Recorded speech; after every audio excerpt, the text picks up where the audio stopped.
The second kind is a jump discontinuity. Is typically caused by a piecewise function whose pieces don't meet. So if I was to trace this, look here.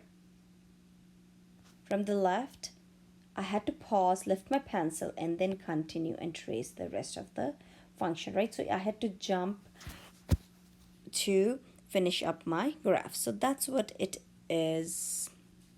And the limit does not exist because the left hand limit does not equal the right hand limit. And we have all done those and seen those questions. Okay, so for this example too, I already took the notes for you guys, and you can copy the notes. And it's a good idea, please copy the notes. You don't have to write all the explanation for each question, but for some of the few ones initially you must write it so you understand where these numbers are coming from and what are you trying to do. So here we are, the question saying, where do each of the following functions have a discontinuity? So we want to find out a discontinuity, right? For the homework, it will not really tell you what kind of discontinuity. You'll have to figure it out based on what the question looks and what your findings are. So be very mindful of that. Okay, so here we are given a piecewise function, and there are two functions. The first thing you need to do is to, if it's a piecewise function, most likely there is going to be a jump. So you need to do is first set the two functions equal to each other. So I'm going to take my first function, x squared minus 2 equals 2x plus 3. And what I'm trying to do is I'm going to put a question mark on the equal sign, see whether my left is equal to the right, right? But for that, I need to substitute an x value, which is what? -1. So I'm going to substitute -1 for my x's and see whether my left matches up with my right.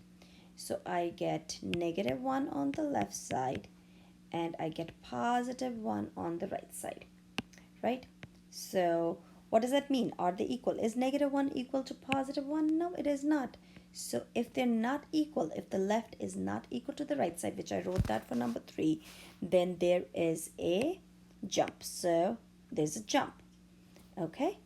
There are 3 functions. Don't panic. Okay? You're going to take 2 at a time. I'm going to take my first function and my second function, and I'm going to substitute which x value? 2 for both of them. So I'm going to write 3x squared minus 5, and that's a question mark, equals 4. So I'm going to substitute 2 for that. And what do I get for my left side? I get 7 for my left side. Is 7 equal to 4? Nope, it's not equal. So at 2, x equals 2, there's a jump. So therefore a jump. Now I want to check for these two equations. So I'm going to change my color. So I'm going to say 4 is equal to, again it's a question mark, x minus 3. Now what am I going to substitute? I'm going to substitute 7 for both of them. So 4 is equal to, it's a question mark, 7 minus 3. Is 4 equal to 4? Yes, it is. So therefore, there's no jump. There's a hole and like an empty and a filled circle at the same time. So there's no jump. So that's it. Okay, so there was a discontinuity at x equals 2 and no discontinuity at x equals 7. The third type of discontinuity we're going to learn is the infinite. An infinite discontinuity occurs when there is a vertical asymptote, and it's very similar to the first one, but people usually make mistakes. Remember guys, if you can cancel your denominators, there's a hole in the graph. But if you cannot cancel your denominators for that x value, if you solve it, there is a vertical asymptote. Okay, so the limit does not exist because it is either positive or negative infinity. So let's get started with the example and it'll make more sense to us. Which of the following has an infinite discontinuity? I highlighted it.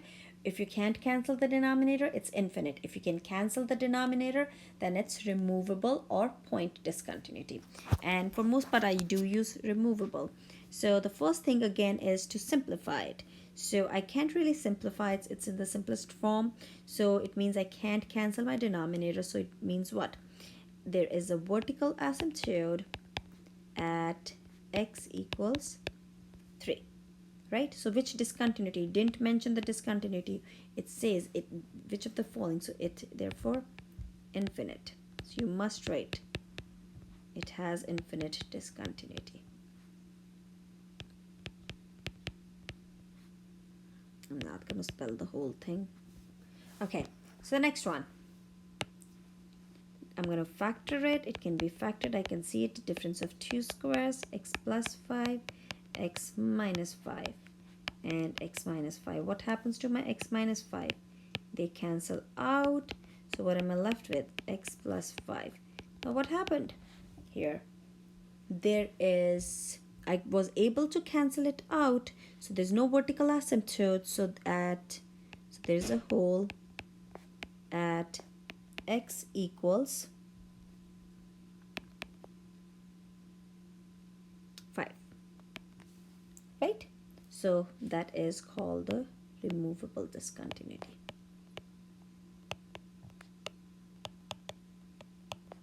I'm just abbreviating it, right? And there is no vertical. If you want to write that for your notes, no vertical asymptotes because it got cancelled. Okay, so let's try the last one. H of x, I'm just going to draw a line so that it doesn't get mixed up. H of x is this, so let's factor it first. The numerator, I really cannot factor it. The denominator, I can factor it to x minus 4 and x plus 2. What happens to my x plus 2? They cancel out and I am left with 1 over x minus 4. So here one of the denominators cancelled out and the other didn't. So you have what? Both. So there's a vertical asymptote at x equals 4. So this is what? Infinite discontinuity, right?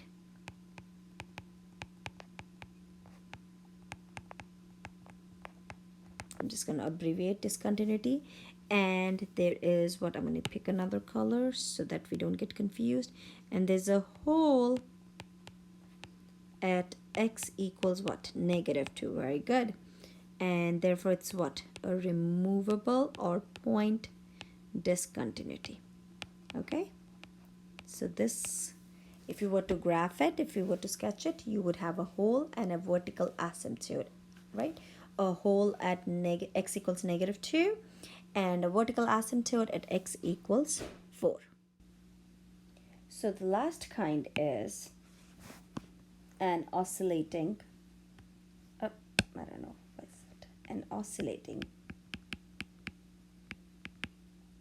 Discontinuity occurs when the function oscillates and has no limit as x approaches 0, right? So like think about it. If x is approaching 0 and your y value is not approaching the same number, so there would be no limit.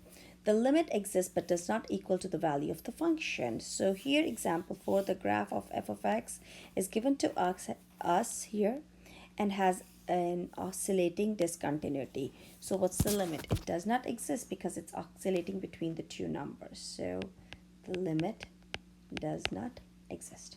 So finish the practice problems, check your answers with my answer key, and then upload me the homework. Please continue doing the work. Great job, guys. Have a great